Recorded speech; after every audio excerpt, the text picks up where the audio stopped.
What is going on, everybody? Welcome to the Awesemo.com NBA strategy show presented by No House Advantage. I'm Dave Loughran on the Twitters at Loughy_D, LOUGHY_D, joined by Josh Engelman at Josh Engelman on the Twitters, breaking it all down. 9-game Monday slate.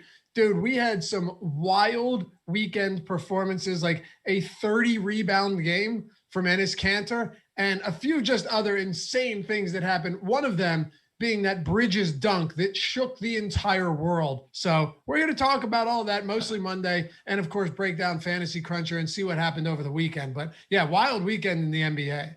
The only thing that I saw this weekend in the NBA was Bridges dunk from Twitter, because obviously it was impossible to miss. Yeah. I was fully removed from basketball Friday, Saturday, Sunday. So did you see, though, that Kanter had 30 rebounds? Only because I had to do the strategy show yesterday morning. Okay. I was dead to rights all day Saturday from that stupid second Moderna shot. 101 fever, like I was done. Right. So I all I wanted to do was just be anywhere other than in front of a computer, like I just laid on the couch. So that knocked you on your ass, huh? Yeah, bad. It was. I've talked about it a little bit. I talked about it a little bit on the process show. It's really weird to have all of the symptoms of being really sick without actually feeling sick. Like my whole body ached. I had a fever, but like I was fully coherent. I wasn't stuffy or having a sore throat or anything. I was just irritated, especially knowing that it was likely to just go away. And then I woke up yesterday morning and felt right as rain. So pretty much you had corona. I guess, yeah, for 24-hour bug. Well, glad you're feeling better. I'll tell you that much. You and me both. It sucked. And then all of a sudden it's just gone and it's normal. Like normally you get sick and then you don't feel really good for like another week. Yesterday, I felt like I could have went out and ran. Like I didn't, but I could have. Right. I don't know. It might bother people, but I'm not. I told you I don't plan on getting it. And yeah, I mean, it makes no difference to me. I'm happy for everyone that gets it, but I've never had the flu shot either. And I've never had the flu. So I don't know. I don't feel like getting sick as a dog for 2 days, Josh. Yeah, you don't have to. I'd rather just not get it. My wife, no issues. My mom and dad, no issues. Adam got super sick. Our boy Pete Rogers that does MMA said he was down for the count, no pun intended, for like 2 days. Yeah, it's not fun, but like in a weird way, it's not as bad. I hear you, but it still sucks. Like I felt like garbage, but I still went to the bar at 10 o'clock in the morning to watch Liverpool play. Well, that's just you. Yeah, I mean, I'm not saying that I got like wrecked or anything. I just wanted to watch the game. I was going to watch the game one way or the other. Right. It's just like the Liverpool guys were all getting together, so I wanted to go and watch the game. But like I probably didn't help. Anthony Marcus says, "If it ain't broke, don't fix it, Laffy." Yeah, exactly, dude. That's what I'm saying. But no, I'm happy. I'm very happy that it's happening and it's like fully expanded and that you're finally getting access to it across all states and all people. That's awesome. Like super stoked about that. Just not there yet, Josh. I don't know. Yeah, I'm guessing you probably would have skipped out on that polio vaccine back in the day too. A Jonas Salk guy. No, what a dummy. Listen. I have all my shots. You know what I mean? If I got bit by a rabid raccoon, I don't think I'd get rabies. You know what I mean? I've gotten the rabies shot. I'm all about. Is that a thing? What's that? I don't think that's how that works. No? You have a rabies vaccine, don't you? Yeah, I think you get it after it happens. No way. I don't think I don't think you get a rabies vaccine and it just stops future rabies. But if you get a vaccine after you're bit, aren't you already screwed? No, I think that stops you from having rabies. Oh, you know what I'm thinking of? No. You know what I'm thinking of? Tetanus. If I stepped on a rusty nail, I wouldn't get tetanus, Josh. Yes, I think that is more correct. I'm pretty sure you don't get preemptive rabies shots. Yeah. Well, anyway, maybe you do. I guess you're right. I can't get Hep B, I'll tell you that much. We're happy to have you guys. Already have it? What's that? Already have it? Hit that thumbs up if you haven't done so yet. We appreciate all you guys tuning in every day. This is my favorite show to do every day because sometimes we get a bit irreverent here. We get off the rails, but we try and give you all the info, all the knowledge that we possibly can every day. And today we got a 9-game slate. Subscribe to that channel too. So, if you haven't done that yet, well, I don't know what you're doing. What we got? I can't 50? believe you have the nerve to tell everybody that we're trying to give them knowledge after the way that we just started this show. No. The knowledge is coming. The knowledge is next. And Steven, I'm not giving you you would be an absolute moron to take medical advice from me. Why would anybody even think of taking medical advice from me? You would be idiotic, truly stupid. Okay. I'm just telling you about me. Yeah. I feel great. Yeah, so it's two very different things. Exactly.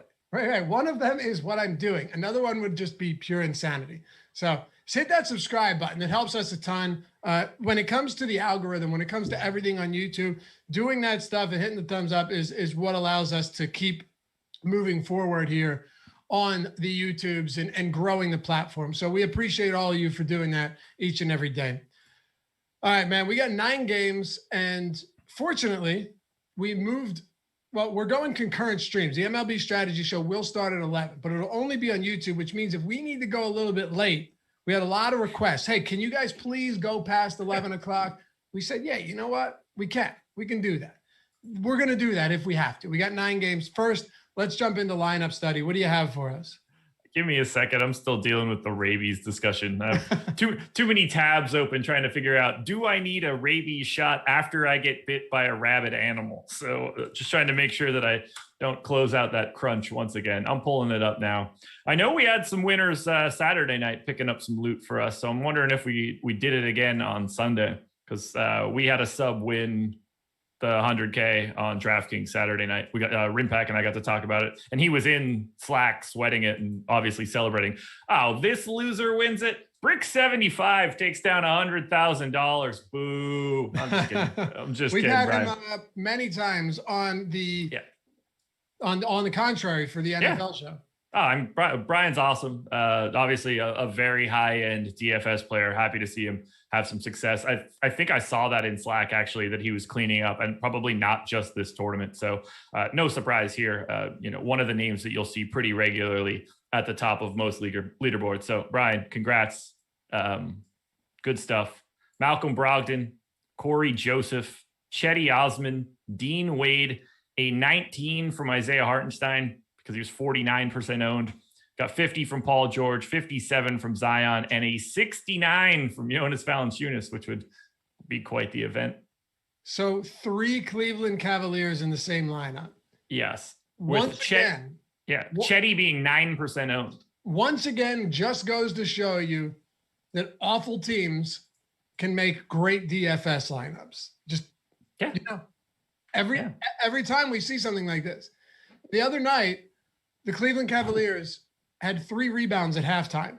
All 3 of them were Dean Wade. There wasn't a single rebound from 4 of their 5 starters, Josh. They're a bad basketball team, but sometimes you're going to get good games from them. And it looks like Hartenstein, he won with a 19 from Hartenstein because he had such monster numbers from Brogdon. Corey Joseph, who is averaging like 1.15 fantasy points per minute since coming to Detroit. Again, not a great player, even worse team. You'll take it. Paul George, 51. Zion, 57. Jonas, 69.5. Huge games. So his value guys didn't even need to do anything extraordinary. By the way, Brick hit second in the clutch shot on FanDuel for another 20K. So Cross Sports, certainly the top of the heap for yesterday. Also took 4th in this contest. So he was all over it. And I think Brogdon probably having the biggest piece of it. Only 5.6% owned. Let's see how much Brogdon did what Brian a monster game from Brogdon. Oh, wow. He only had him in 5 lineups. So he just had, look, sometimes it's better to be lucky than good. He's lucky enough to be lucky and good at the exact same time, which is really what you're looking for, because he was able to get the Brogdon lineup correct and win 100K. It's a beautiful thing. Well, congrats to Brick. And that's a sick lineup, man. Through and through, it's a really solid lineup, some huge performances. Zion finally starting to give us those ceiling games that we were looking for, too. So I'm feeling pretty good about that. He's incredible, man. He's truly incredible. He is a terrifying offensive basketball player. You know, I was watching him against the Sixers the other day, and he made this cut to the basket around 2 defenders. And I thought, how could a man that big and sometimes even fat looking move as quick and agile, or move as quick as he does and be as agile as he is and still get to the basket and contort his body in the ways that he does despite carrying around that much weight. It really is one of the, like, you want to talk about a unicorn. To some large extent, you could throw him into that category because there's no way someone his size should be able to do what he does. No, not at all. I can't remember who said it. I know I've talked about it on the show before, but they described his movement as sudden. And I think it was a very sudden, very sudden movement. The one that I've watched plenty of Zion, but this specific one really stood out to me because it was just quick, very quick, and you didn't see it coming. And I think he caught everyone off guard with how quick he exploded from the top of the key. Yeah, he gets to, like, it's not a speed thing. I can't explain it. It's like he morphs through time. He gets from the top of the key to the rim in a way that no one else does, and they're left behind him. It's not even that he's just like getting himself into a better position. He beats guys that are already 4 feet closer to the rim than he is when he starts. I don't know how a human moves as quick as he does. When he adds more and more feel, not that he doesn't already have the feel for the game, but when he gets even more and more reps in the NBA, when he starts to see different angles and the creativity, I mean, his offensive game is going to be a real legitimate problem. I don't expect him to age particularly well. I don't get the sense that like 34-year-old Zion Williamson is going to be a beast, but these next 6 years could be really revolutionary offensive numbers. I think you're right. And when he retires, he might balloon to like 450 pounds. Oh God. Yeah. Yeah. You know? What can he go on to do? Yeah. It's like offensive linemen, that just kind of let go. And before you know it, they're showing up to reunions at 500 pounds. That could definitely be Zion. Have you seen Joe Thomas? What's up? Have you seen Joe Thomas? No. Is he huge again? He's ripped and thin as hell. That's great. Just full on lean, yoked out of his mind. It's great. It's not everyone, but a lot of these guys that are just always in the gym. Yeah. If you stop going to the gym and you're built that way, you can put on weight real quick, and not good weight either. No, maybe he could just retire from the NBA at 30 and be an offensive lineman when he's done. You're right. Just stand there. All right, let's dive into this. They are on the slate today, by the way, against Sacramento. That should be a really fun game to talk about. Yeah. Philadelphia and Dallas, though. Let's kick it off with this one. The Philadelphia 76ers on the road. Fun. This is another fun game. Very excited to just watch this actual game. Yeah. Embiid and Luka and Kristaps Porzingis and Tobias Harris. And I don't know, maybe Ben Simmons will decide that he wants to play too. Sixers 2.5-point favorites, 219.5 total.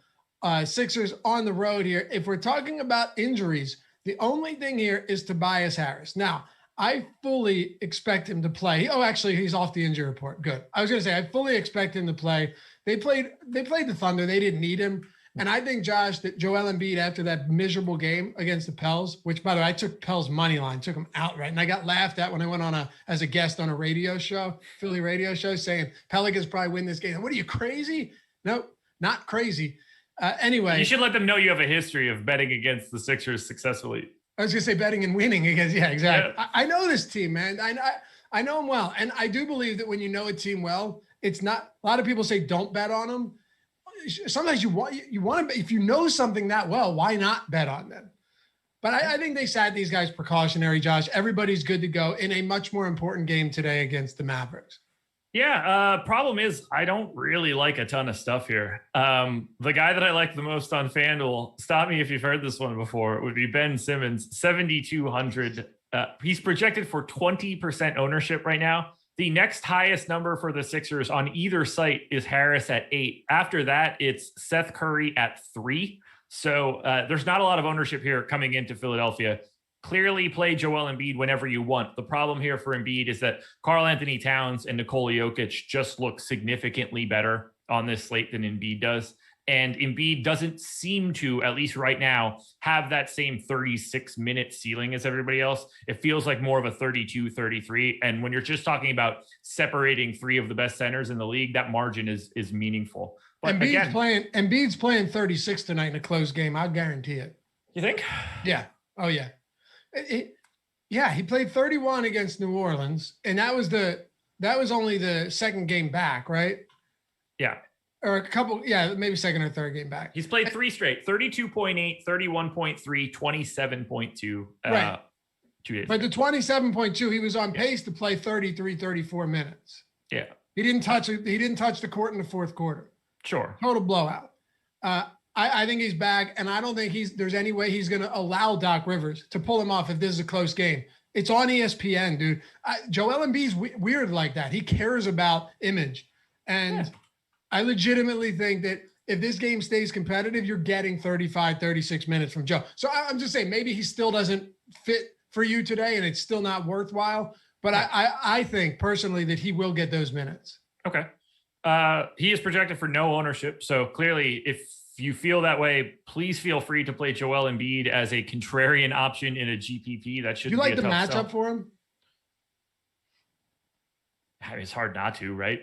But that's what I'm saying. Like, do you forget about ownership and minutes? If it's in a vacuum, just matchup, do you like him? Yeah, I mean, absolutely. Yeah. I guess it wouldn't surprise me at all if we saw Willie Cauley-Stein move into the starting lineup. Well, maybe not starting lineup, but get more the minutes. Run over Dwight Powell. Dwight Powell has been the guy that's playing like 12 to 14 minutes in the center spot. Willie Cauley-Stein is finally back. Dwight Powell doesn't really have it for Joel Embiid, so you might want to get a more like-typed body in Willie Cauley-Stein for that spot. I don't really think it matters. You probably see more Maxey than anything else. And if Maxey happens to be out, who is questionable, I believe, that is an actual problem for Dallas. That would make me like Embiid a little bit more. But really, the only prize in this game is Ben Simmons on FanDuel. You're just never going to quit. We got to stop acting like he's got a 0.8 fantasy point per minute rate. He doesn't. He's still over a fantasy point per minute. What do we want me to do? Dude, if he didn't have 6 stocks last game or 2 games ago, it would have been just another. He hasn't. When's his last 40 fantasy point game? January? I don't know, man. You tell me. I don't know. The Sixers. January of 2020. Like, it's just not there right now. Listen, I totally get what you're saying. First of all, Ben Simmons at 82 on DraftKings is egregious. Yeah, I have no interest in that price tag. What's he at on FanDuel now? 7,200. Okay. I would feel comfortable paying high 6s for him. But I do think 7,200 as he comes down is at least more realistic. 82 on DraftKings, I don't understand that pricing even a little bit right now.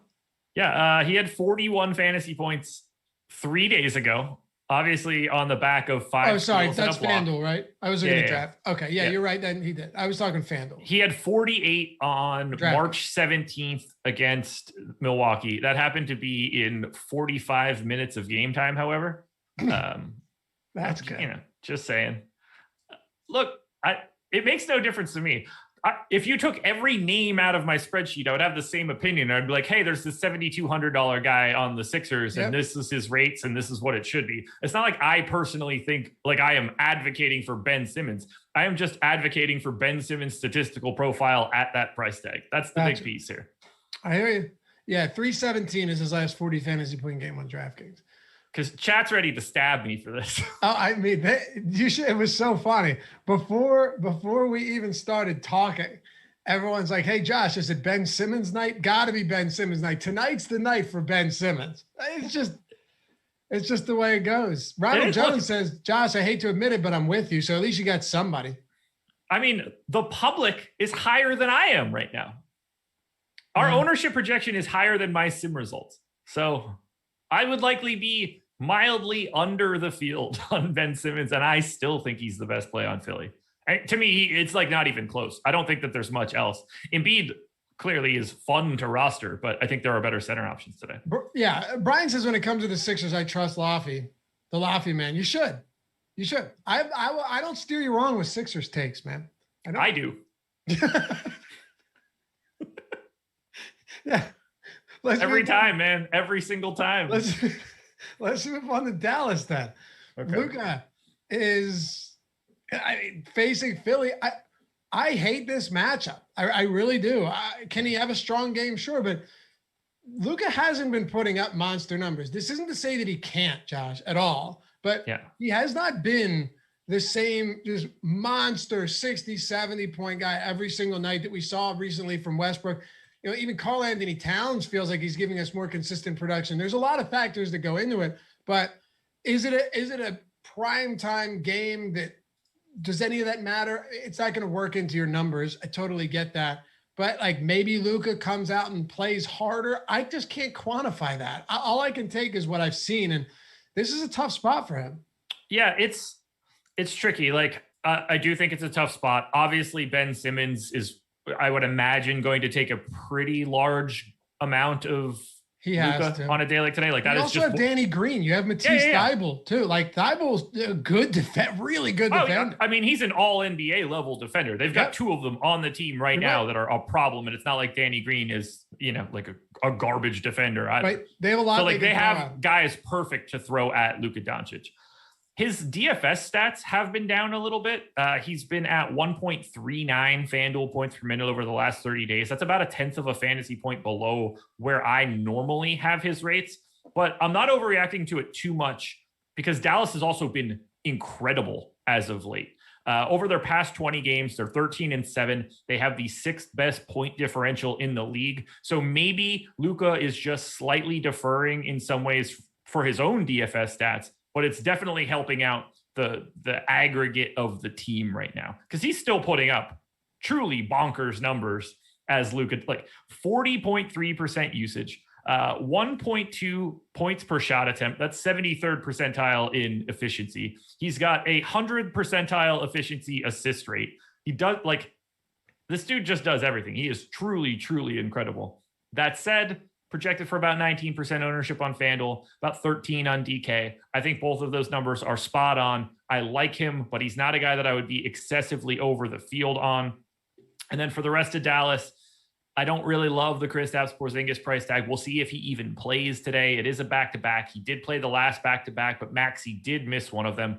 I think it's probably likely that we see one of Porzingis or Maxey sit since they both are questionable, but we will know that information before we get to lock. There's not much to like from Dallas just because Philly's good. This is a tough defensive matchup. Great game though. Really want to watch it.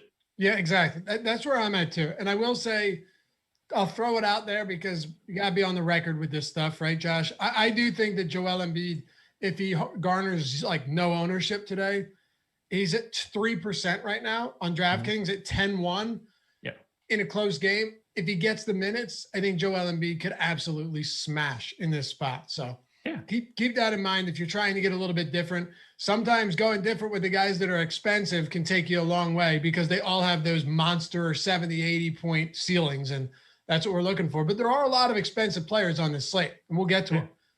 Lakers and New York Knicks. Lakers 2-point dogs, 204.5 total. Just brutally slow-paced game.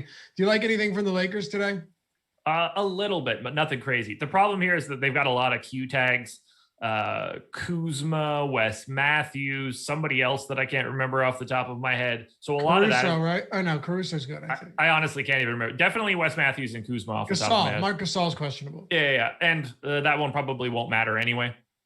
He's way more likely to just sit out if he's got a little bit of a ding. They certainly have enough centers at this point. Now that they have Drummond, Yeah, so Drummond projected for 20% ownership on FanDuel. I think that's spot on. That's exactly where I have him coming out of my sims. I think Schroeder is a little under-owned. He's projected for 7. I had him at 11. They are the only two guys that I would be rostering from the Lakers if everybody ends up in. If people start getting lopped out of there, we'll see a couple more guys provide a little bit more value. But it's really just Drummond and Schroeder to me. They are the only two guys projected for anything north of 2% ownership. And they're the only two guys that I got in anything north of 2%. I can't really try to go to anything for the Lakers just because Knicks defense, above average, pace, ass end of the league. It's the worst spot you can find from a defensive DFS matchup.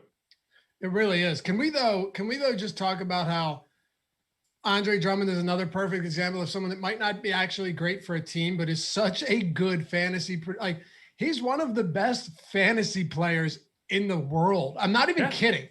If you gave Andre Drummond, right? If you gave Drummond, Julius Randle, or James Harden minutes each night, he's probably giving you 60 fantasy points on many of those nights. He is the 7th highest rated per possession fantasy player in my model. There you go. There you go. It's Giannis, Embiid, Jokic, Luka Doncic, James Harden, LeBron James, Andre Drummond is 7th. If you're factoring in double doubles, right? Because I'm taking the bonuses here. I'm taking his actual fantasy points per game on draft. I'm not. What? That's FanDuel too. So he's even better on DK. Right. So if you take the actual double bonuses, right? What do you think his per minute rate is on DraftKings? 1.5. 1.49. Yeah.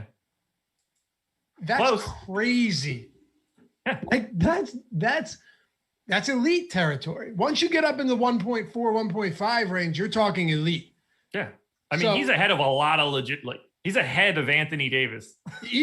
Don't sleep on Andre Drummond, even if the guy plays 27 minutes. Like 27 minutes from Andre Drummond could easily net you 50 DraftKings points. Easily. 100%. Him going for 2 fantasy points per minute is a very, very normal scenario. Yeah.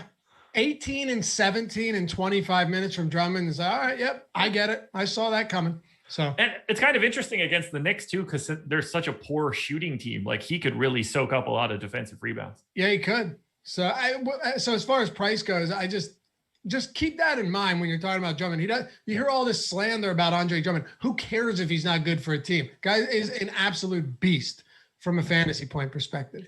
And I think that he gets dragged a lot because of his contract. Nobody's going to freak out about Andre Drummond's status if he's not making $30 million or whatever. It's 25, whatever it is right now. Like when he gets signed to a $12 million a year deal, no one's going to complain about him being on a roster. He's not worth his contract. So people tend to overreact to his actual talent level. Yeah, that's a good point.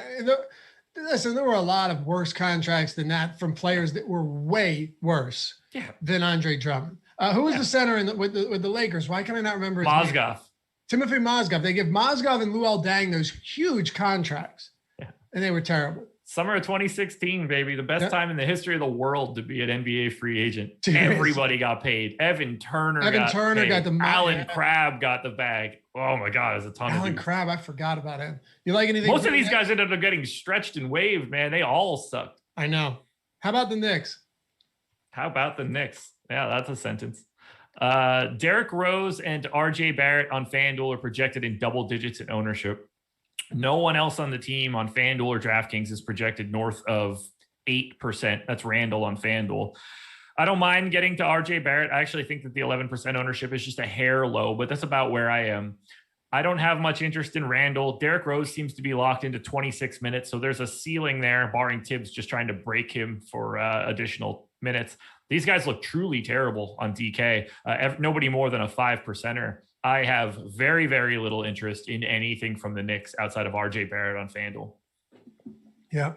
Brian Durkee says Drummond will kill Noel. Yeah, listen, if he's out there, against Nerlens Noel, you are not wrong about that. Nerlens Noel is a toothpick, and while he is fit for certain situations, Andre Drummond will very easily just run all over him. Were you shaking your head no?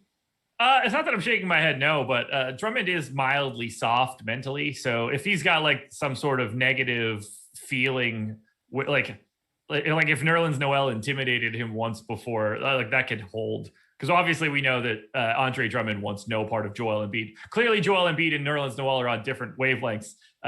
But Andre Drummond not as strong mentally as you would like. Yeah, I don't think Nerlens Noel is intimidating many people these days. I think you're very wrong. I think he is a fantastic defensive center.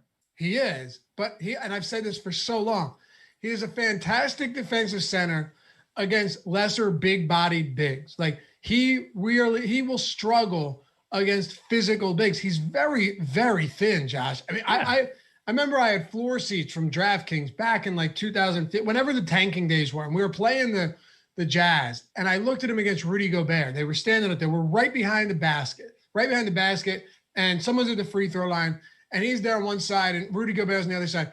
And Nerlens Noel's ankles were this thick. Like they were. He's a little guy. Little fella. That's all I'm saying.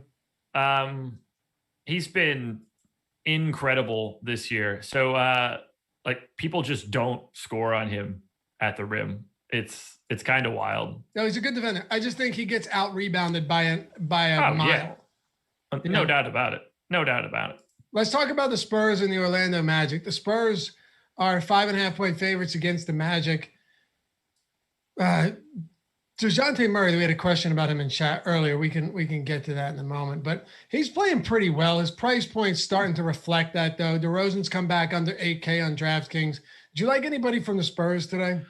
More than I thought that I would when I went through the process show earlier. I mean, there are some things that I just legitimately don't like, and then there are some things that I do like. And this is going to be a tale of two different sites.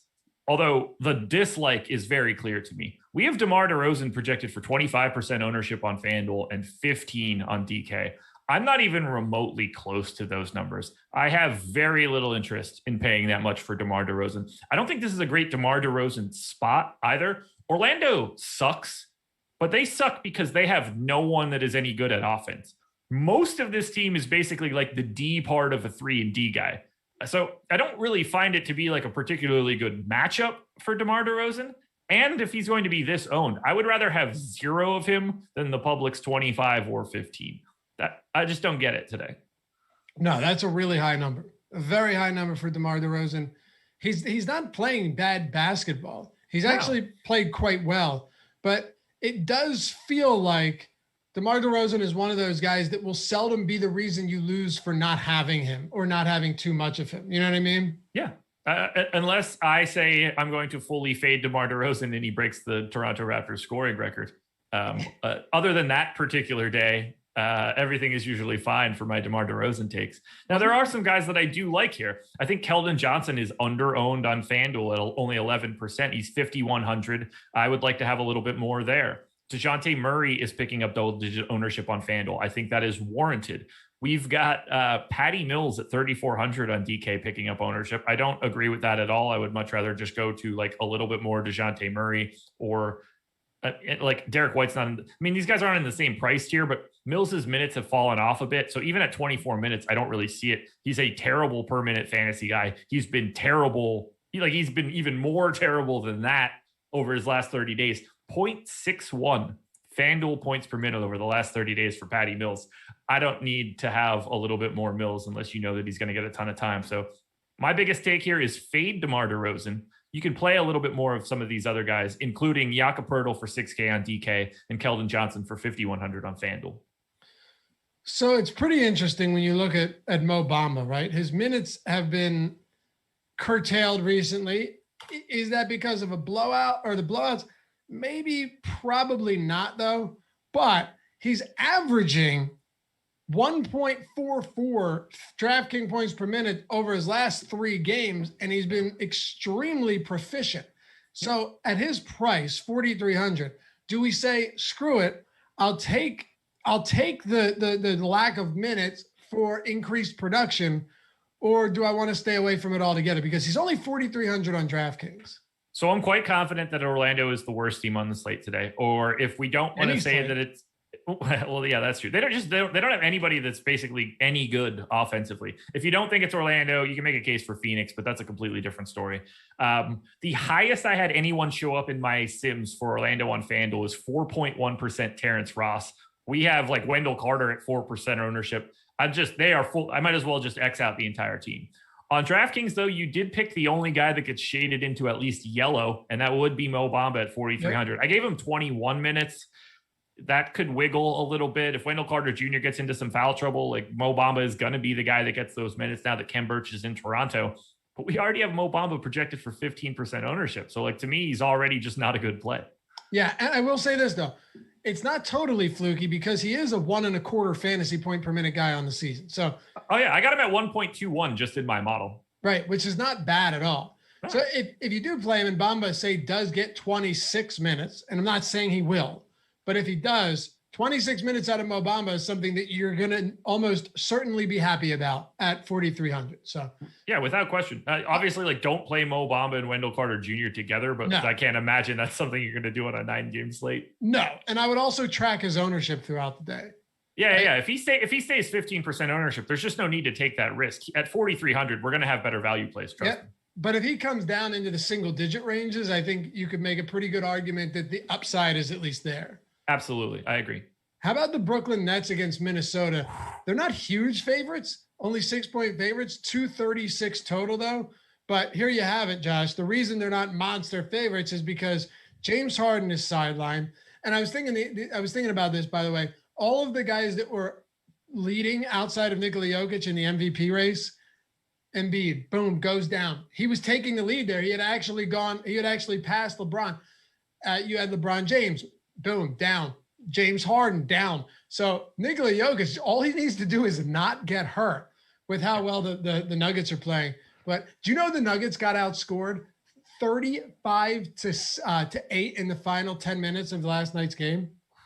They were winning by 14 and they lost by like 20. That's brutal. Right? 35-8. Who did they have yesterday? At one point it was 31-3, I think. They played the Celtics. Okay. Wow. You would expect the opposite thing to happen. I thought so too. And it was in Denver, but it was a wild. By the way, do you think that they're barring injury, is there any chance that Nikola Jokic is not the MVP? No, because of he is. People have been chirping about Chris Paul a lot lately, which is ludicrous. No. The Nuggets are playing way too well. They rank first in like every important metric over the past month and a half. They're playing great because of Jokic. Embiid went down. LeBron went down. Harden went down. It's cut and dry at this point. So no, I do not think there's anybody else unless he gets hurt. I will say this, and I know that I said this before, it's not going to happen. I realize this, but the lack of respect that Rudy Gobert is getting for this award is really crazy to me. Yeah. Anchoring the defense of the number one team in the regular season. This is a regular season award. I think that it's crazy that his name just never gets said. I hear what you're saying, but you're a stats guy. You're a numbers guy. You know how the voting works for this. So like you understand. Yeah. I'm not shocked by it not happening. Okay. I just feel like his name should be at least mentioned in this discussion because I actually think that he is a top 5 candidate right now just because of the way that injuries have shaken out. I hear you. Well, but by the way, that's the reason I was so bullish on Embiid. I had a big bet on Embiid. Fortunately, I cashed out for a nice profit because the books didn't take it off when he got hurt yet. But the reason I was so bullish on Embiid wasn't just because of his offense, but because his defense, he's like top 5 in defensive player of the year odds right now too. When you have that combination, it's huge. If Rudy Gobert is a slightly better offensive player, I think you might be hearing his name a lot more. But I hear what you're saying. Yeah. I'm like, I can't it's clearly Jokic, bar none. But I think Rudy Gobert is having like a truly legendary defensive season that doesn't get talked about. Sure. And if you guys have anybody else, let me know in the chat. If there's anybody else, let me know in the comments or the chat. Anyone that you think could be in the conversation for MVP after Embiid, LeBron, Harden went down. To me and to Josh, feels like a runaway right now for Nikola Jokic. Where are you at on Brooklyn? Oh, boy, this one's going to be insane. So this is the best team that you could play today. On FanDuel, Bruce Brown, Joe Harris, Chris Chiozza, Nick Claxton, and Blake Griffin are all in double digits in ownership, with Harris and Claxton in the 30s. On DK, Chiozza, Brown, Claxton, Harris, Jeff Green, and Blake Griffin are all in double digits in ownership, with Chiozza at the flat minimum over 30. I agree with pretty much everything that just happened. This is the best spot you could find. Minnesota is a pace-up spot for Brooklyn. They gain about 3 possessions over their average just being in this game. It's almost as good as it's going to get for Brooklyn. Minnesota's defense is clearly terrible. So you're going to play heavy amounts of Bruce Brown. Totally warranted on both sites. Ownership be damned. Joe Harris, you're going to play plenty of him on both sites. I don't worry about the ownership. Chris Chiozza, $200 above the minimum on FanDuel, the flat minimum on DK. He is my number 1 contender on DraftKings right now. His minutes will be important. If he starts, that information will be important. I gave him 24 minutes right now. He becomes an amazing play, even at 20 minutes for Chiozza, who is basically the only legitimate option to start at the point. Like, they don't have other guys. Bruce Brown is like a point guard sometimes. He does not have point guard assist type rates. Chris Chiozza is the guy with like the giant assist rate numbers. Claxton, 4K on FanDuel, 3,100 on DraftKings. I don't know if they dust off DeAndre Jordan. Fingers crossed they don't. But $3,100 Nick Claxton is just going to fall into additional minutes. He looks incredible. I don't really see a way to not have basically everybody from Brooklyn that's going to play 25 minutes or more. And even some of the guys that'll play less still look pretty good. What are you giving for Durant in terms of playing time? I gave him 26 minutes. He's 9,400 on FanDuel and 9K on DK. You're going to need a really, really special shooting performance for that to get paid off. They're not going to, there's no reason to stretch him in this game. But they're still 6.5 point favorites on the road. Yeah, but like what? They have no incentive to do anything with him. I hear you. The last time a team did that, he tore his Achilles. No, I'm with you. Just hear me out. They shouldn't be 6.5 point favorites on the road if Durant's only playing 25 minutes. I mean, why not? Because then Joe Harris and Bruce Brown and Jeff Green and Blake Griffin are your guys. Yeah, most of those guys are a lot better than the players that play for Minnesota. I'll take Minnesota and the points for sure in this spot if Kevin Durant's only playing 25 minutes. I mean, I think that line is largely efficient at that point in time, but if we were doing a draft of players that I thought could help me win basketball games, I'm going to pick Karl Anthony Towns from Minnesota, and then I'm probably going to get to a couple guys from Brooklyn first. All right. I think that's Dwayne says it's Minnesota, ... I get that, dude. I totally understand that, but I'm just not sold on Brooklyn with basically half of their best three players, because you don't have Harden, you don't have Irving, and you have half of Kevin Durant. I mean, they've been patchworking this stuff together the entire season. It's not getting talked about at all that Steve Nash is doing an exceptional job of working the rotation for the Brooklyn Nets.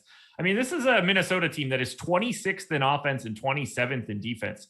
They're just atrocious everywhere in every facet of the game. They're not very good.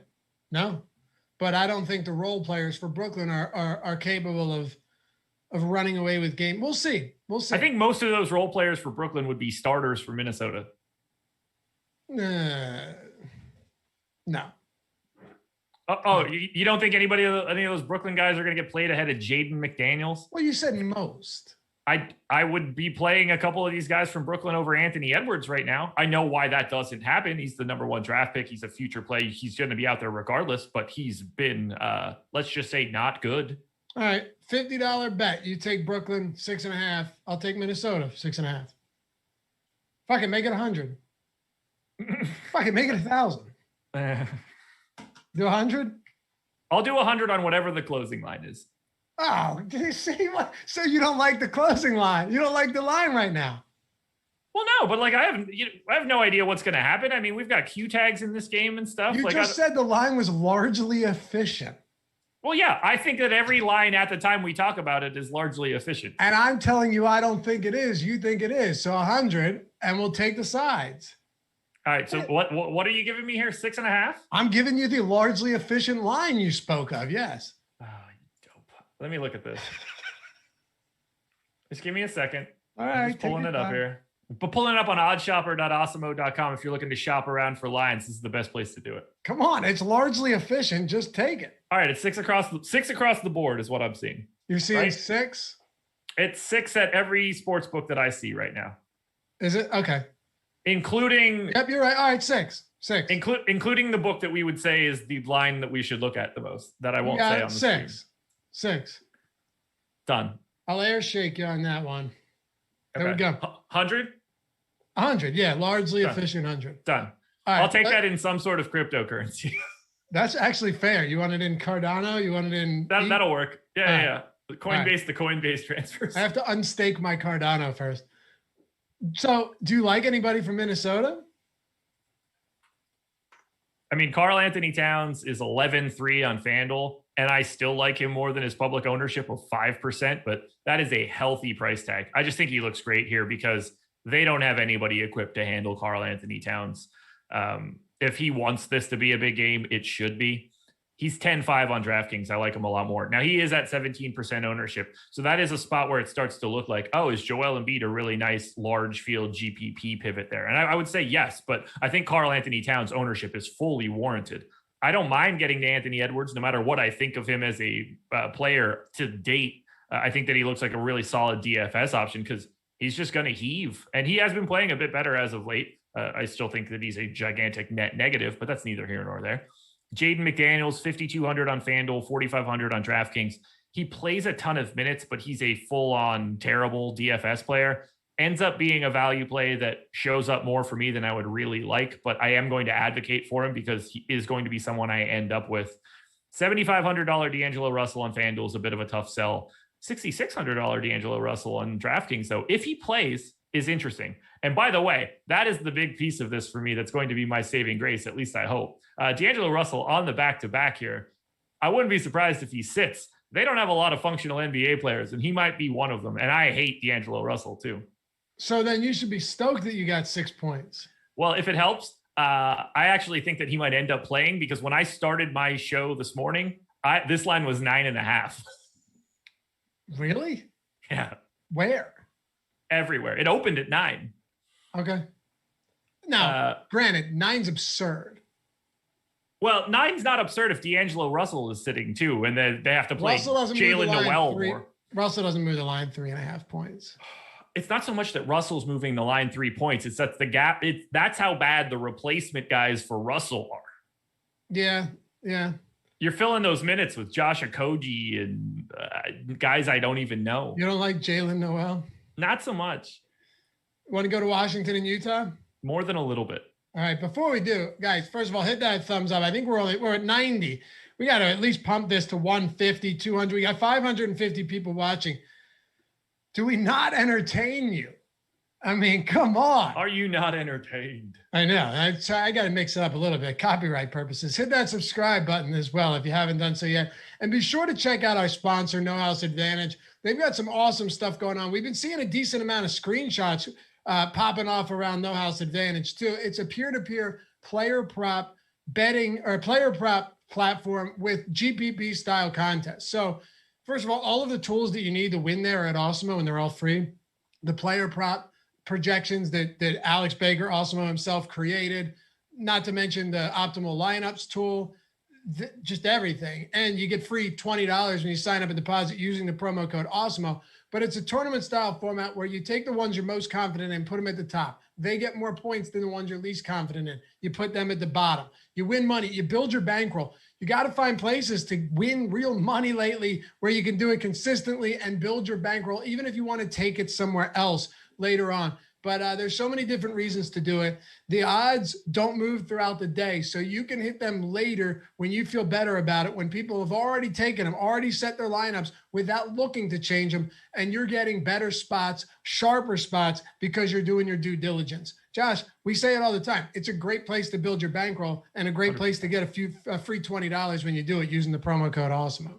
Yeah, it's just a no-brainer. We have the entire package for you, and it doesn't cost you a cent, and you get free money to sign up. If you don't hear that thing, if you don't hear that information come out and think to yourself, well, I should at least give this a shot, you don't really like money.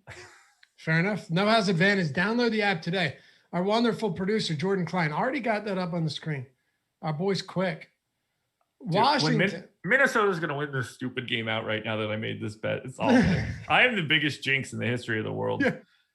You actually haven't won a bet against me yet. So there needs to be some regression. Like you probably need to win. You probably win this. Not only did I not win that Sixers road game bet, I almost got boat raced in it. It just got worse and worse. All right. You want to move on to Washington and Utah? Yes. Wizards 12-point dogs against the Jazz. The Jazz just smoke teams. But the total in this game is 235. So we're expecting to see a lot of points. Is Washington a team that you look towards today with Westbrook or Beal coming back? He didn't play last game. He's probable to play today. And by the way, as we pointed out, Westbrook, even with Beal, just had another insanely solid game, even with Beal on the floor. So it all depends what you're willing to pay for, Josh. Yeah, not a huge fan of this game other than $8,200 Beal on FanDuel. I will continually go back to that price tag. We haven't projected for 4% ownership. If Bradley Beal is playing in this game at 4% ownership at $8,200 on FanDuel, I can't even imagine how much I'm going to end up with. I've got him 4 times as likely to be in the optimal right now.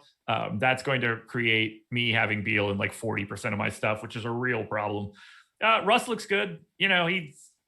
The floor is just so high on a Russell Westbrook game. I think this is a terrible spot for Russell Westbrook. I'm sure the Jazz will be more than okay to let him shoot. And if Russ wants to try to get to the rack, I don't get the sense that Rudy Gobert is going to have a huge issue with that. So this does feel like one of the worst possible spots for Russ. I think he's appropriately owned at 10% on FanDuel. I think he's appropriately owned on DraftKings at like 9%. They are the only two guys that I will be getting to from the Wizards. Okay. What about getting the guys on the Utah Jazz? First of all, we've seen how much of an impact do you think Jordan Clarkson, who is doubtful tonight, how much of an impact do you think he has had on Donovan Mitchell, who in both of those games he's missed has went nuts for 50 plus fantasy points, 37 plus real points, not a lot of peripherals. But if you go back to that Phoenix game too, Donovan Mitchell has 41, 37, and 42 actual points over his last three games. It's really the best stretch we've seen in a very long time from Mitchell. Yeah, he's probably the best play on the slate, like in terms of guys you pay up for. 9K on FanDuel, 9,200 on DraftKings. He's projected for 47% ownership on FanDuel right now, 38 on DK. No Mike Conley, no Jordan Clarkson. I mean, this Jazz team, I have to single out Mitchell because he gets this big usage bump when Conley and Clarkson are out, but everybody gets incremental bumps here, and you're seeing it in the ownership. These are FanDuel numbers, 47, 15, 38, 20, 23. Those are all ownership numbers for Mitchell, Gobert, Ingles, O'Neal, Bogdanovich. It's the same story on DraftKings. These guys are 15 to 30 to 40% owned, depending on who it is and which way you're looking. Mitchell is unquestionably the best play in this game. And in the grand scheme of things in this slate, if you're not trying to get lucky on like Chris Chiozza type stuff, Donovan Mitchell is going to go out there and play 35 minutes and you expect him to be incredible. I've got him at 1.4 fantasy points per minute today because of how big of a pace up spot this is against Washington. But I'm letting rip on Joe Ingles for 25, 30%. Royce O'Neal will be in 20 plus percent of my lineups. Boyan, Gobert. You have to like every single piece of this Utah team today, at least in the starting lineup. Is Utah one of, if not your favorite team today to target? Utah Jazz is my second favorite team to target behind Brooklyn, but Brooklyn, that is a very, very minimal difference. The difference between the two is that you're paying up for talent in Utah and you're paying up for increased opportunity in Brooklyn. You're getting those value plays like Nick Claxton and Chris Chiozza, whereas Utah, the five guys that you're rostering are five of the six best guys on the number one team in the league. So it's a very different makeup, but those two teams greatly outpace everybody else. Like I have the aggregate sim ownership. So basically like if you added up their ownership, Brooklyn and Utah are basically around 120% total. The next closest team is the Pelicans at 66. Like they're just on a completely different planet. They're just fantastic today. And everybody knows that. It's no surprise. Right now, and ownership is definitely pointing in that direction as well. So let's move to Chicago and Memphis then. Yeah. The Chicago Bulls, 2.5-point dogs, 230 total here in Memphis. We just saw, was it Brogdon went insane against them yesterday? Was it Brogdon? And Jovel had a huge game. There were a bunch of big games from that one that led to Brick winning that huge payday on DraftKings. The Bulls, however, have seen Zach LaVine Friday night, 39 real points at halftime, Josh. Yeah. Finished with 50, but still 30. That always happens, by the way, where they have this huge half and then they just completely die off in the second. But he still had a huge game. Zach LaVine has been great. Ready for this? Playing alongside Vooch. Zach LaVine has not taken a step back. He has taken a step forward. Yeah. And I think that's really interesting that maybe having someone else on this team with any offensive acumen whatsoever that he can dish the ball to. Remember, his assist totals look nice lately as well. Maybe it's making a difference because he's playing great basketball right now. Yeah, I mean, he's incredible offensively, and to get another guy to play off of is only going to help that cause. That said, price isn't the bargain that it used to be. Like, he was in the sevens on FanDuel. I know. He's 8,700 now. So before I was like smashed. He was 7,200 at one point, like last week on FanDuel. I think he was 7,200 on Friday. Yeah, it might have, or maybe he went to 74 on Friday, but he was 7,200 in the game before that. And 7,800 on DraftKings that night. He dropped 50. Yeah. Like lock and load. It was a no brainer. Now it's less of a no brainer. To me, I see Chicago as filler more than anything. No one in double digits in ownership on either FanDuel or DK. The highest ownership is going to Levine at 7.8%. Now, I think that is a little low. I think Patrick Williams and Kobe White's ownership are a little low, but I just see most of the guys that get the playing time. Levine, not Vooch. Levine, Satoransky, Williams, Kobe White, maybe Daniel Tice for 3,300 on DK. Picked up a bunch of extra run. Looks like it came at the, they took a little bit from Thad Young and Lauri Markkanen. Tice ended up playing a bunch of minutes. I gave Tice 24 here. He's 3,300 on DK. That seems like a decent value option. But these guys are just last guys into your lineup type stuff. Okay. Would you say there's anyone on Memphis that is more than a last man into your lineup today? Oh, Memphis. Not really. This is a team that I really have a lot of trouble getting to all that often. Ja Morant, 7,100 on FanDuel, just sort of always is available, as is Ja Morant at 6,800 on DK. He's picking up like 17% ownership across both sites. I think that's a bit high, just given the way that he's been playing. 0.97 FanDuel points per minute over the last 30 days. I know Joval had a monster this last time out. I don't get the sense that it's a spot that I'm going to go right back to. Price is fine. There's not really anything too crazy for me. And, a good matchup against Vooch, all things considered. But I just prefer a lot of other center options, so it makes it harder for me to get to Joval. After that, I just don't have interest in this team. Okay.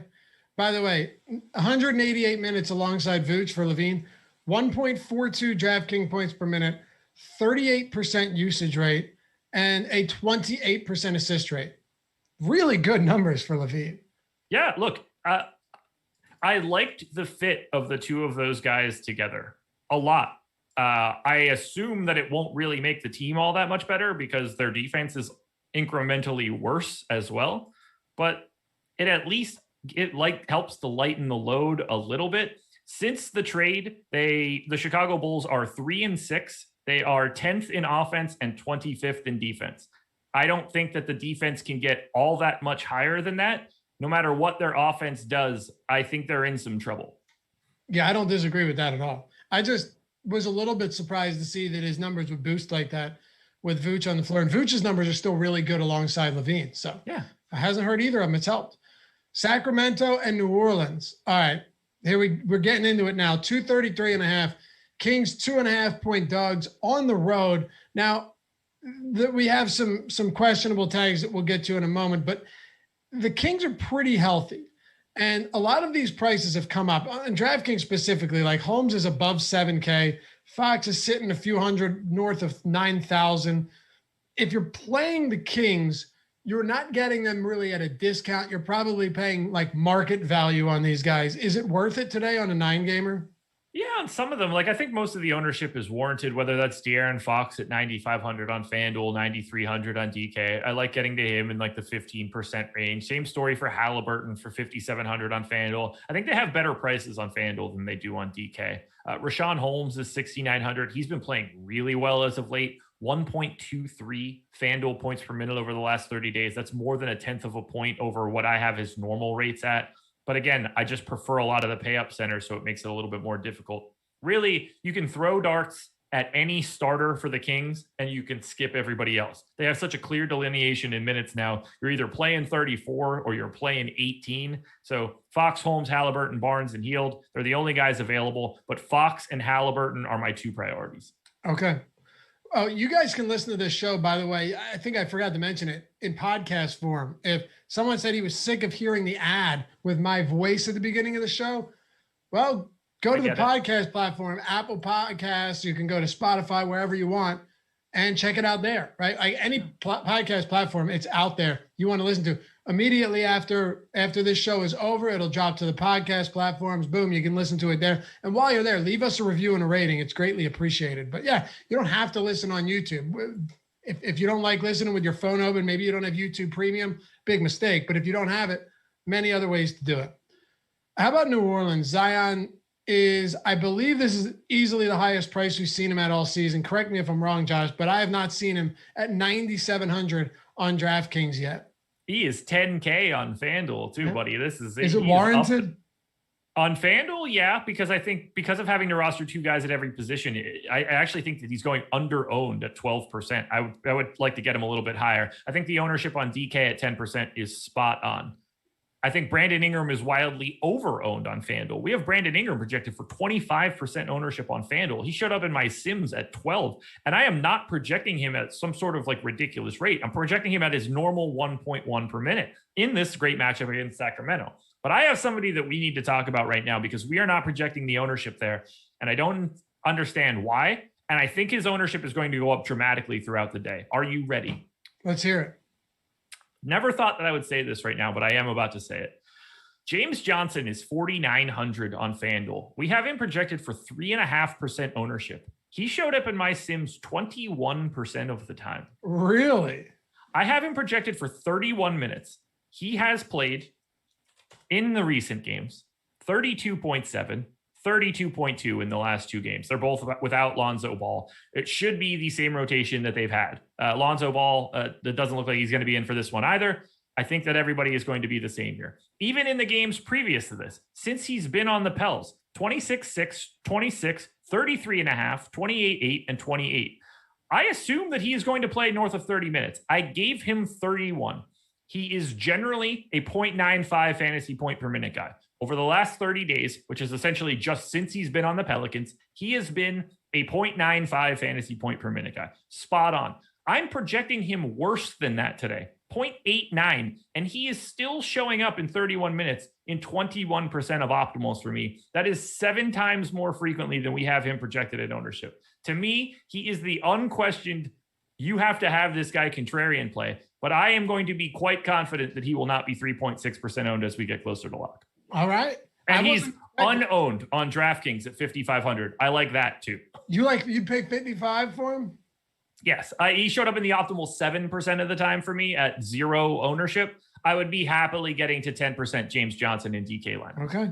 Kings do have the worst defensive rating in the league. They play at a top 10 pace. It is a very good matchup for the New Orleans Pelicans. There's no denying that. So, all right, man. James Johnson it is. Is he your top option from New Orleans? Given the context? He's my top option on FanDuel overall. Ignoring ownership, I would prefer to have James Johnson at 4,900 than Zion Williamson. On DK, I would rather have Zion. All right. Yeah. James Johnson it is then. Let's talk about Denver and Golden State. The Denver Nuggets playing their second of a back-to-back today. Like I said, really, really brutal loss. They lost by 18 and were up by 14 at one point, and it wasn't in the second. Go back and just watch the way this game completely deteriorated for Denver. Not something you've seen from them lately. They've played really, really well.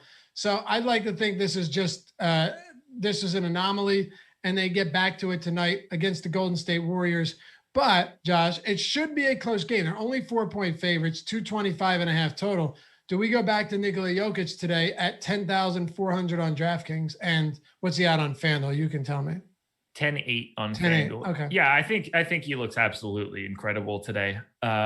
Golden State is going to be without Wiseman, which I actually think hurts Nikola Jokic's stance. James Wiseman for the whole season too. Yeah. James Wiseman is terrible defensively right now. Jokic would probably clean him up pretty bad. So at the worst, it's a neutral move, but you would kind of want to see Wiseman out there because Jokic could truly abuse him. I mean, he's one of the most creative players in the NBA. Wiseman's just not ready for that. He has no idea what he's going up against in that kind of spot. Either way, 10-8 on FanDuel, 10-4 on DraftKings. Showing up, he's 24% owned on DK. I got him in optimal lineups right at that number. Same story on FanDuel. I want to play a ton of him. I like him slightly more than Cat. I certainly like him more than Embiid. You can talk about pivots for ownership, but just on a raw basis, median projection type stuff, I think it's impossible to want to go to Embiid over Jokic in this spot. So I'm going to a ton of Jokic. Giant pace up spot against Golden State. This whole Denver team is getting under-owned. We have Michael Porter Jr. at 8%, Murray at 2 if he's in, Aaron Gordon at 2, Will Barton at 2. These are all guys that I'd like to have, 5, 10, even for Porter, 15% if possible. So I actually like getting to Denver because I love this matchup. Golden State shorthanded, no Oubre as well. I mean, this is it's not a very good Golden State Warriors team, even when they're fully healthy. So here, especially after last night and having that kind of loss, would you be surprised if Denver came out and was just like, okay, we need to make this one feel a little bit better? No, I wouldn't be surprised at all. Second fastest paced team in the league too. You're talking about the Warriors. They do make for a good spot. I wouldn't be shocked at all that Denver comes out and just blows the doors off of them because they are a much better team right now. It's just hands down a much better team. I understand Stephen Curry is on one side of the game. I get that, right? But who other than that do they really have? Draymond Green, fine. He's a good player. But when you have Jokic and Jamal Murray, and I don't know if he's going to play. I'm assuming he does, right? I don't know, actually. He was out yesterday, so it's a tough call. I don't know. If Jamal Murray doesn't play, I think that could hurt a little bit, though. That would be a big one for me. So I'm a little bit hesitant to say. I do think Jokic could come out and just annihilate them. I haven't seen Jokic complain as much as he did last night either. He complained a lot. I mean, literally every single possession that didn't go his way, he's going like this to the refs and saying, so I don't know. We'll see. You like the Warriors?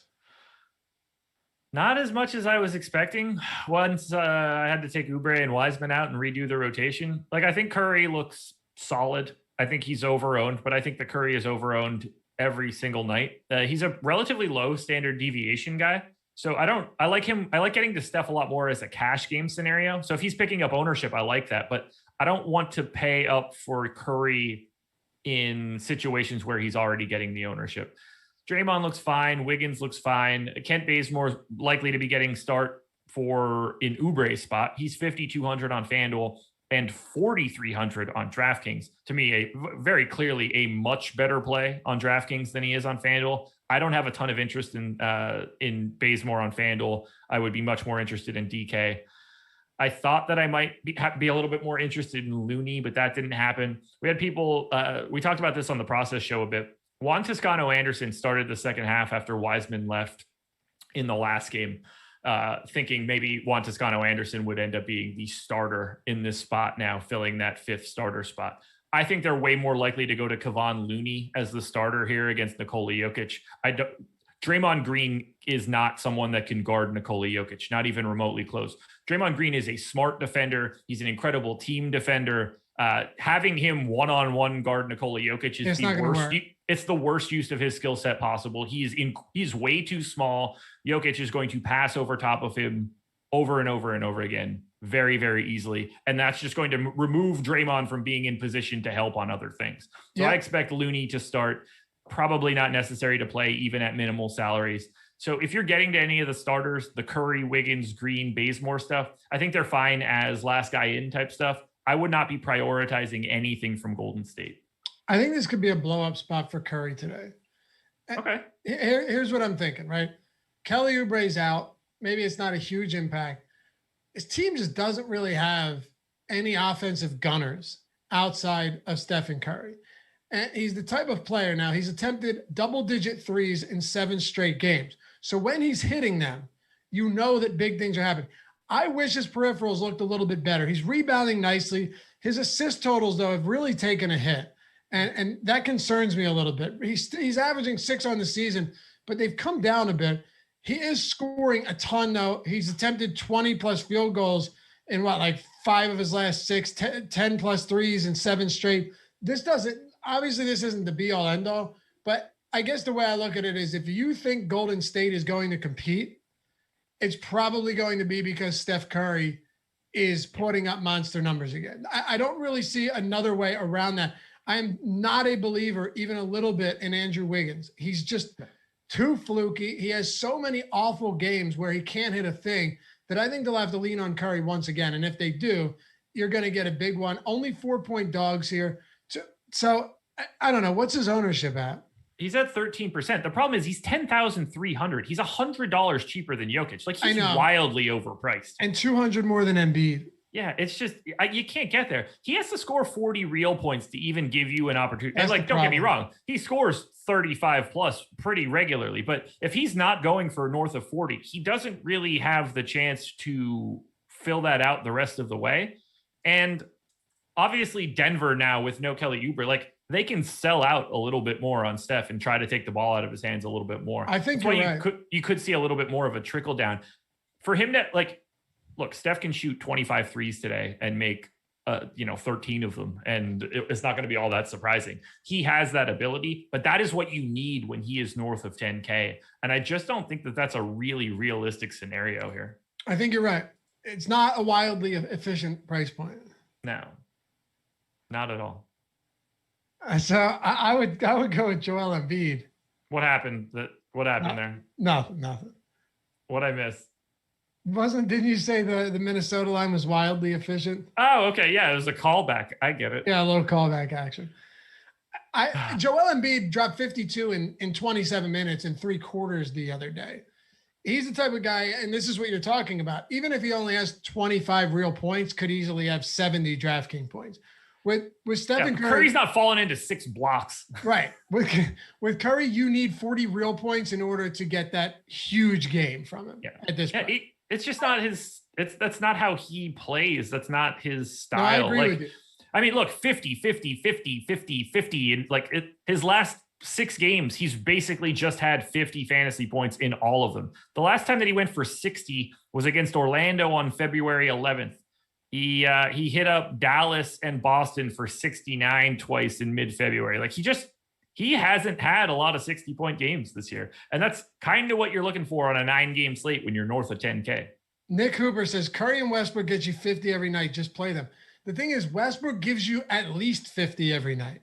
Yeah, Westbrook could give you 80 if that breaks the right way. Right, because Westbrook is the type of guy, again, that could score 18 points and have 80 DraftKings points. He really could. He absolutely could.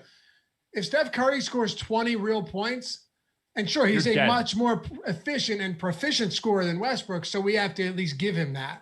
But Stephen Curry gets you 50. He's just not very often it's going to give you 70. And Jokic can give you 70 a lot. Embiid, when playing his full allotment of minutes, can pop off for 70 quite easily, given what he's capable of doing on both sides of the floor. A lot of these guys just have higher ceilings, or at least are hitting their ceilings a lot more often than Curry. And it's not just that. It's the thing that people forget about the most when they think it's like, oh, this guy's good, so play him. These guys have salaries. They have to pay off these numbers. Right. Curry at 9K is a very different play than Curry at 10,300. It's incredibly different. I mean, we're talking about a Steph Curry. He was in the 8s at one point in time this year, was he not? Who, Curry, you said? Yeah. Am I crazy?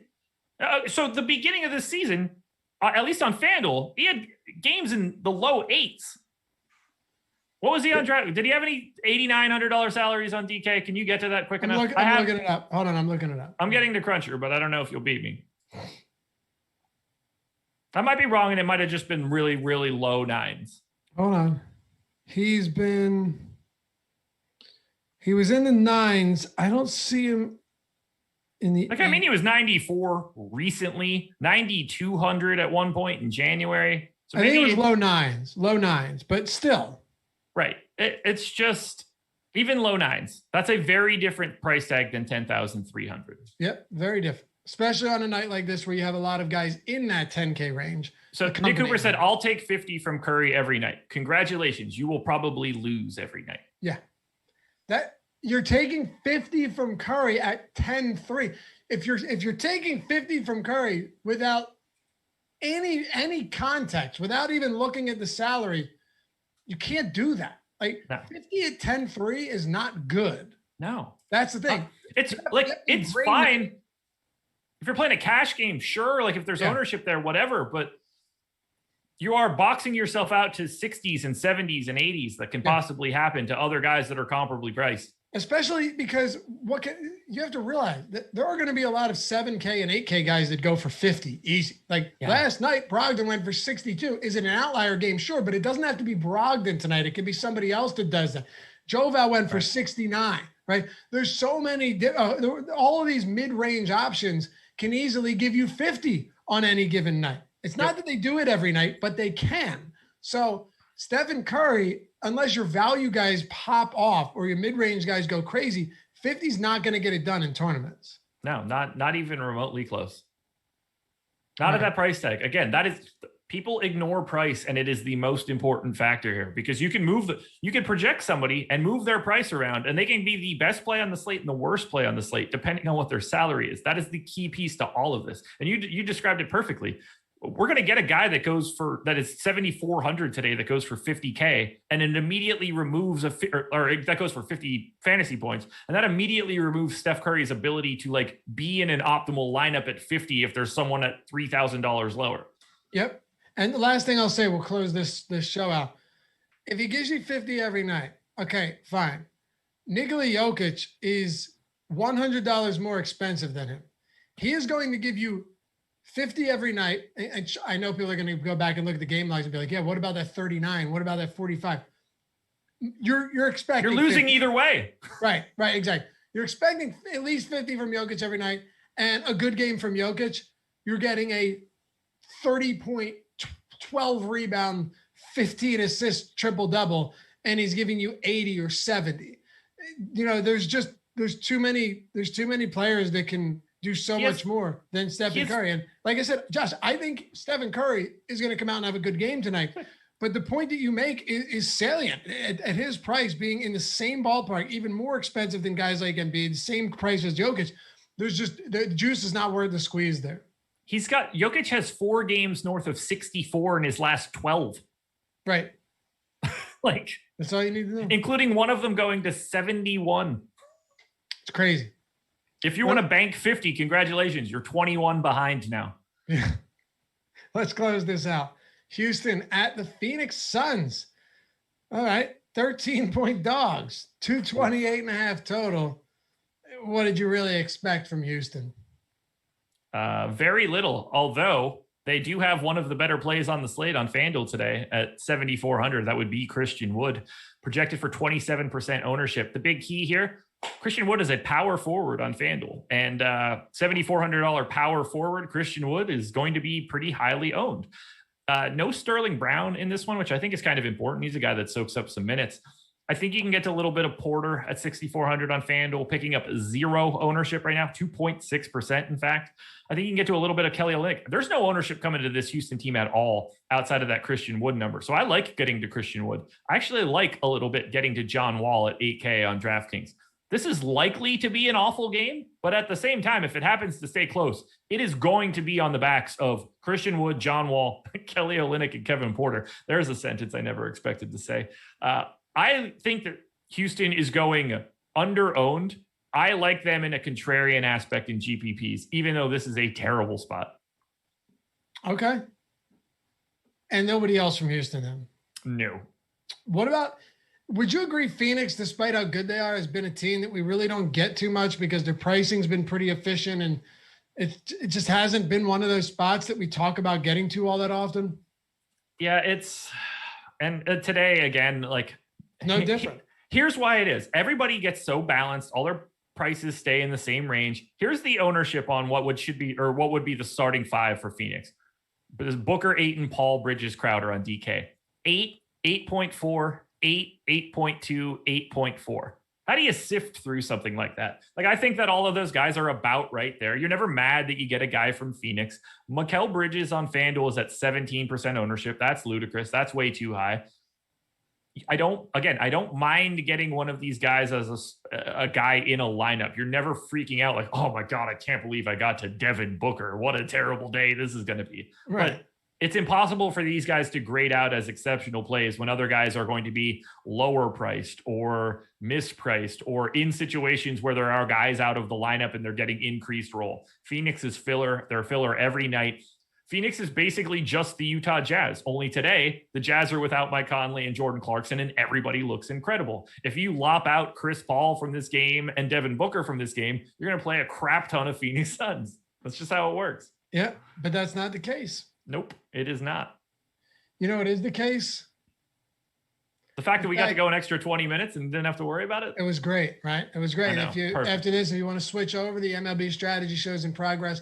But if you want to get the best tools out there, before you guys go, hang out for a second. You want to get the best tools out there and you want to improve your game and learn how to do it differently than you've been doing. Maybe it's not working for you. Go to awesemo.com/join. Check out everything we have to offer. All of the tools built by Alex Baker himself. You know him as Awesemo, #1 ranked DFS player out there. Baseball's in full swing. You got the top stack tool, the ownership projections, player projections. You just had the Masters. Hopefully you took advantage of the promos we had. If not, though, still, we've got amazing golf content. And of course, we have the NBA content still in full swing. Josh, the thing is, though, with the tools is we have them across every single sport. Yeah. It's not just basketball ownership, player projections, lineup builder, top stack tool, or not, sorry, not top stack, but boomer, all that. We have it for all sports that they have out there. Yeah, NBA, MLB, NHL, PGA, NASCAR, MMA, esports, which I don't know anything about, but whatever. NFL season is not close, but clearly we have infinite tools for the NFL. We've got college basketball. Obviously that is done, but just WNBA, soccer, college football, tennis. We have something across the board for all of it. But if you're just looking at the main stuff, NBA, clearly, if you're listening to this show, you're playing that. We're locked and loaded. MLB, when you transition over to that show, we've got everything. NHL, Jay Kari holding it down. All of these tools exist in the NHL. PGA for Ben Raza and our boys, holding it down with tons of golf tools, including new tools that just got rolled out days ago for the PGA. Yep. We have so much stuff, and it's all coming from the guy that is ranked #1 in the world in DFS. I can't imagine wanting to use something different. And me neither. And then the last thing I'll say is there's different subscription prices for everyone, no matter what your budget is, no matter what your style of play is. We got you covered. Jordan's got it up on the screen. We will see you guys back here soon. Head on over to the MLB Strategy Show. Show them some love. Stick around after that. You've got the PGA First Look coming up. You got the tip-off, NHL Strategy Show, MLB Live Before Lock, NBA Deeper Dive Live Before Lock, all of that good stuff. Appreciate you guys hanging out. This has been a fun one. We'll do it. We'll run it back tomorrow. I'm Dave Locker, and that's Josh Engelman. This is the Strategy Show presented by No House Advantage. Peace.